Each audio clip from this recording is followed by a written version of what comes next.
Hi, welcome back.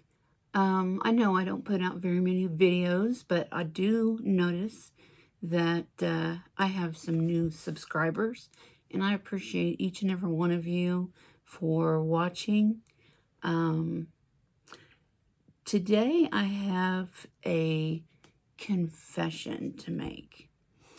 And I know this is really going to be hard on me, but I know that a lot of people believe in this and a lot of people don't, and that's fine. Um, don't forget to put your comments down at the bottom so I can see what you think. I do read them, and they are important to me. My confession today is that there's not a whole lot of people that know this about me, but I felt like I needed to share it. I don't know exactly what it's called, but I have what some people call a gift or a sixth sense, or I really don't know what to call it. My mother has it. She calls it it. My children have it. And even my grandson that I adopted as a baby, he has it too. And I'm not just meaning that I'm an empath. I mean, I am, but I feel like the light that's by an ocean that brings in all the ships from out to sea, I feel like I'm that way with spiritual things.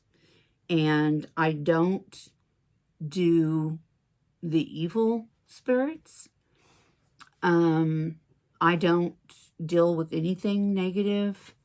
I don't invite negative in to my space. I have over many years, since I was a little kid, I could remember being this way. And my mom she called me one day and she was crying. And I said, "Mom, what's wrong?" And she goes, "Well, you should know you have it too. Why haven't you called me?" I didn't know what she was talking about. I knew like the gift or the sixth sense or whatever it is that people want to call it, because I really don't know exactly what to call it.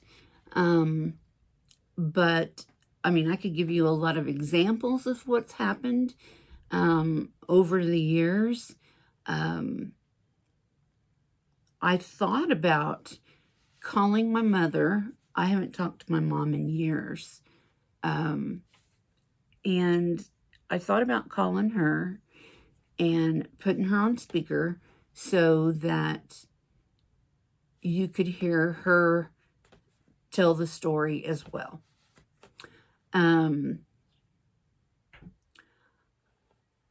I see things that other people can't see, and I know things that other people don't know, and probably, I don't want to know. And ever since I was a little kid, I have had night terrors, and I don't remember what I'm dreaming, but I will stand or sit up in bed and I'm screaming. And I don't remember any of my dreams. I don't remember what I was dreaming about. And I asked my daughter one time, because she's in her 30s, and I asked her, do you think that maybe I was abused as a kid and I'm blocking it out?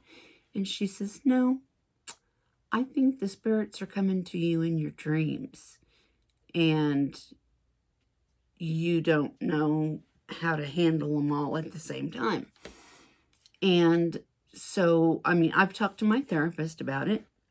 And because I'm a highly believer that everybody needs therapy, everybody needs to see a therapist and have someone to talk to be able to get your feelings out, and to someone who's not going to judge you, or if they do, they're not going to judge you just out and open and say, hey, you're crazy or whatever. But yeah, I've always been this way. And I've been very lucky that my first husband, he never doubted me. Whenever I told him, something's wrong, we have to go here or we have to go there, or check on so-and-so, or, I could tell him, like there was one day he was getting ready to leave and he was going to go somewhere. I don't remember where, but I told him, I said, no, the phone, and it rings. I know things.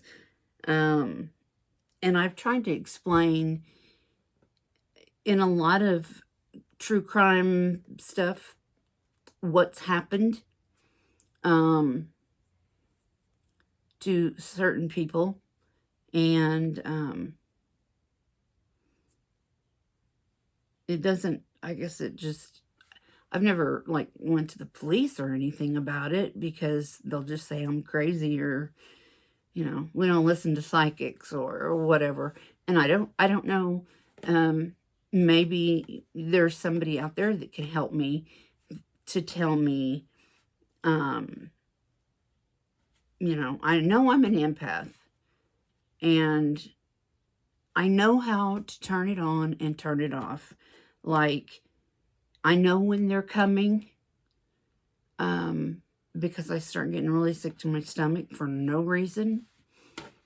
I know how to turn it on and turn it off. I can just drive down the street and know if a house has spirits in it. And,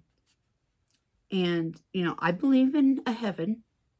I believe in God. I believe in eternal life. But I don't think that just because somebody dies, they're just gone. Because I have smelt perfume, or, had that feeling that, somebody's there. And as a matter of fact, the house that I'm in right now is haunted. Which the boy that lived here with his family, there was, of course, the mother, the father, and there was 2 boys. And one of the boys, his dad had a lot of guns, and he went out front of the house and shot himself. And I always know, because my son's at school all day long. My husband's a truck driver. He's never home. So it's just me. And I know when, because he's down here in the basement. This is my new setup, and it's in the basement. And this is usually where he hangs out.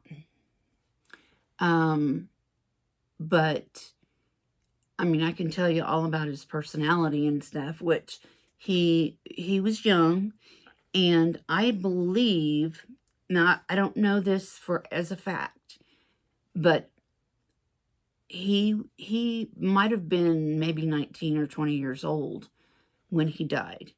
But he has the mentality of like a 12-year-old.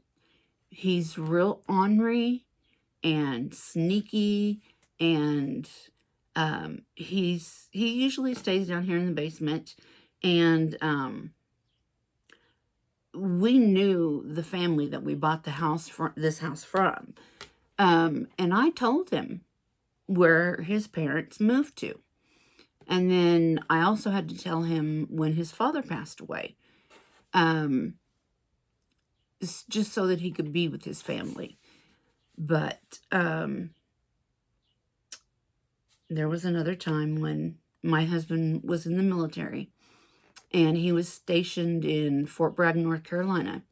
And we lived in a small town outside of the base called Fayetteville.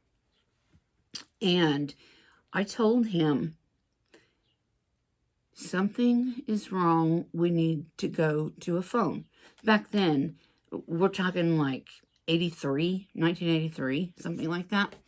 There was no cell phones, and we didn't have a phone in the house. We had just moved there. We couldn't afford one anyway at the time.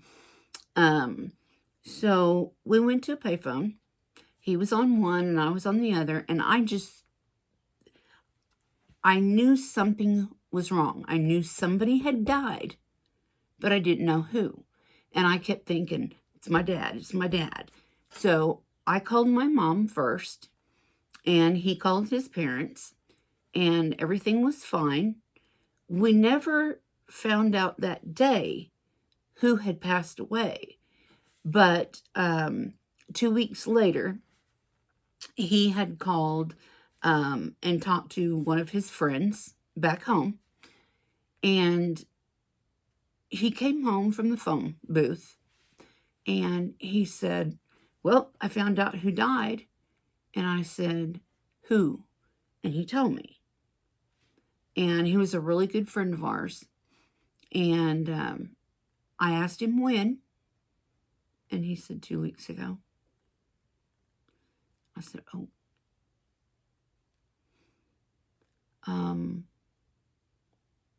There's not a whole lot of people that know about this. And one day, the neighbor next door to where I live now, she came over, running over to the house, crying, saying she had a ghost in her house. Can I get it out?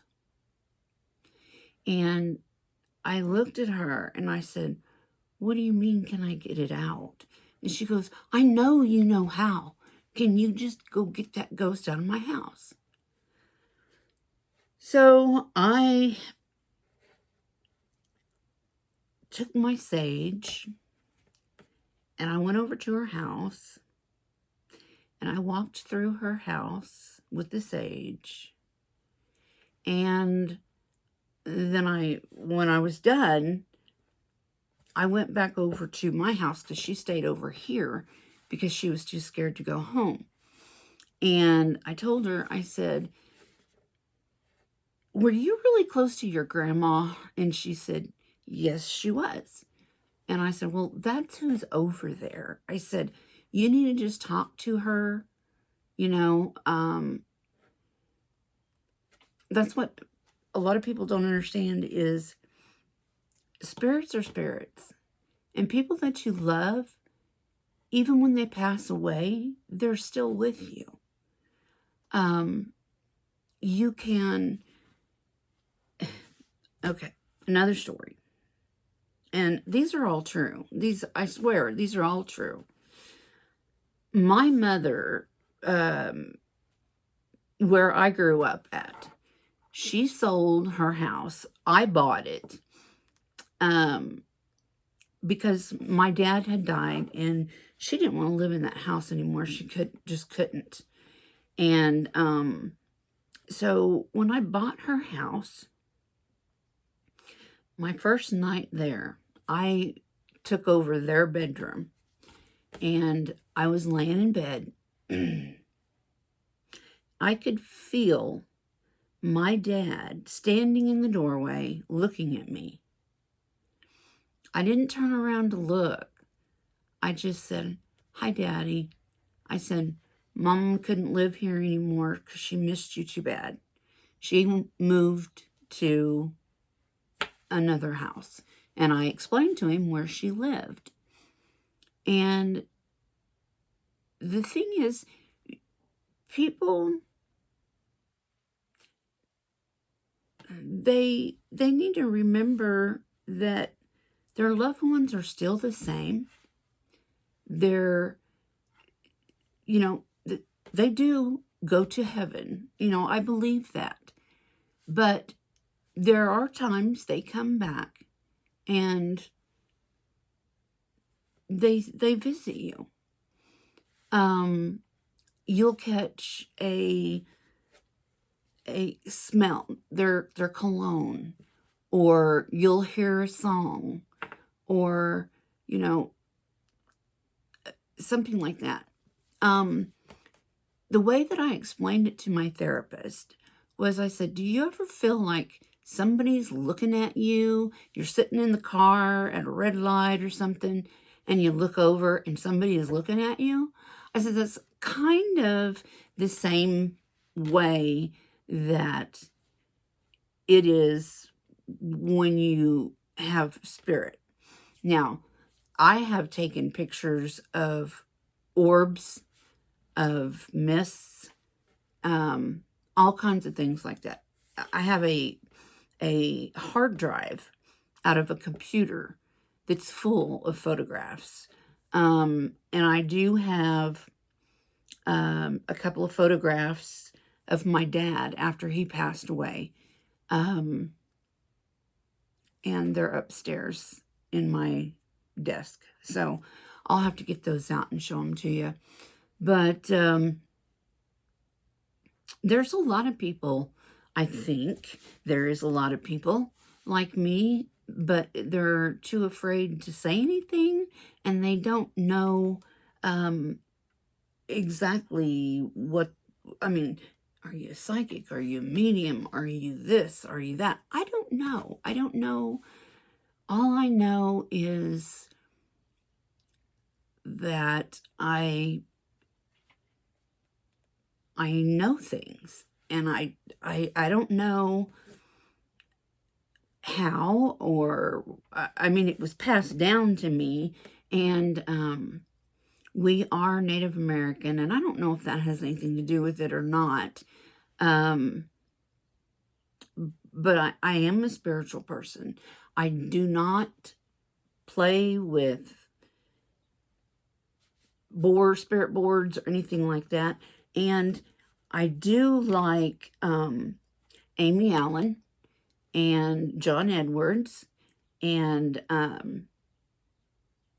the Foreman Brothers. But I can't watch that stuff for very long, because it's almost like my light starts to shine, and then here they come.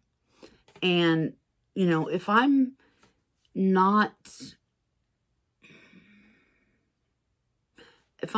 willing to spend time with the spirits that come to me, I tell them, just give me my space. And, I have learned how to open and close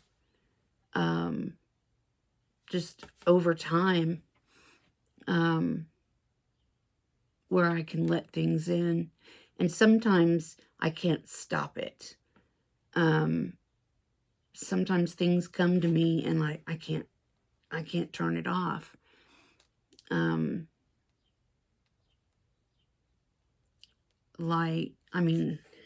don't want to be a true crime YouTuber. That's not why I started doing this.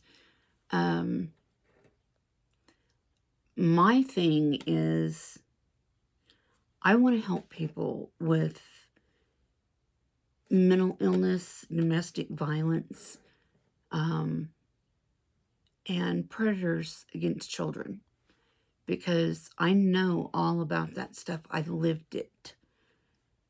So I think with my experience with that,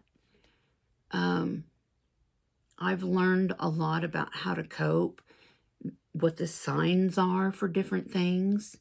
And those are some of the videos that I want to do.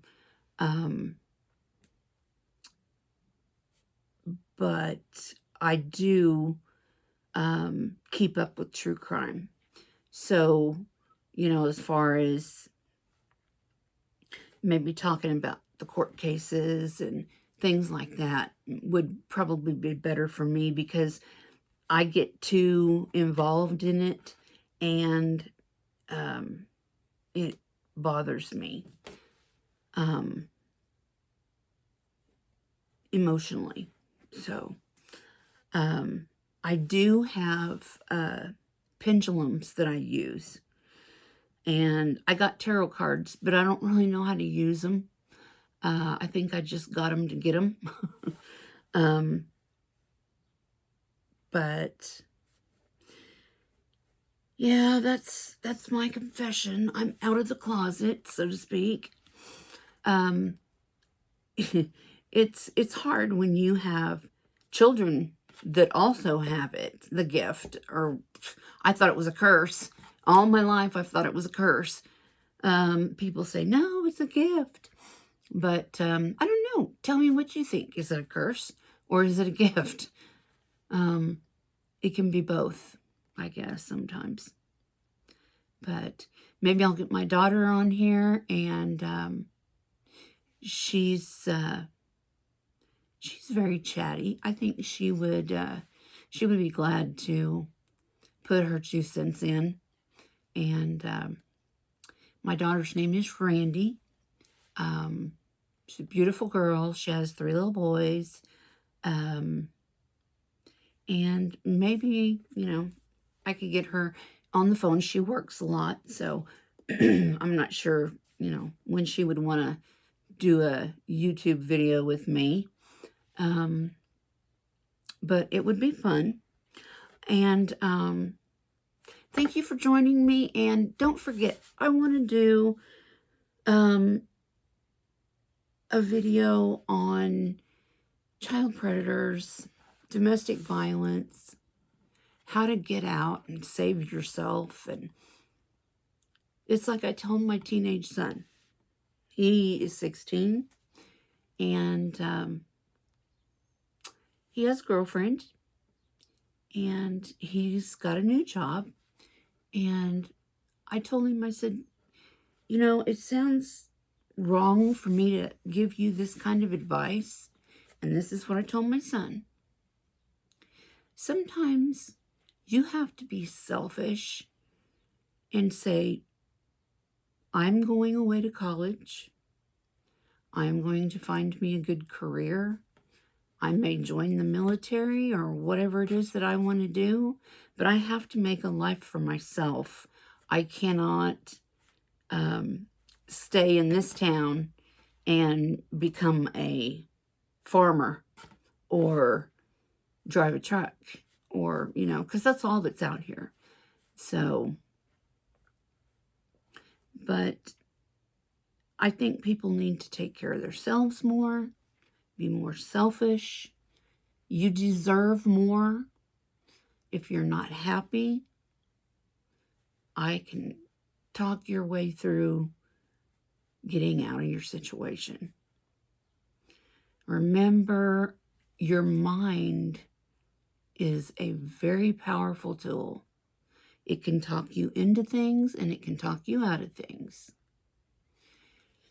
And I do know that people that abuse alcohol or drugs or people with mental illness, they are considered an easy target for Satan. And I feel like right now there is a war going on between good and evil. So many missing people. And that's not the way to solve things. I mean, there is court. There is divorce. And I just wanted to share my confession with you. And you can take it any way you want. But if you haven't subscribed already, go ahead and subscribe. It's free. And who knows, I might be able to help you, and you might be able to help me too. It feels good to help other people. And I will see you next time. Take care. Bye-bye.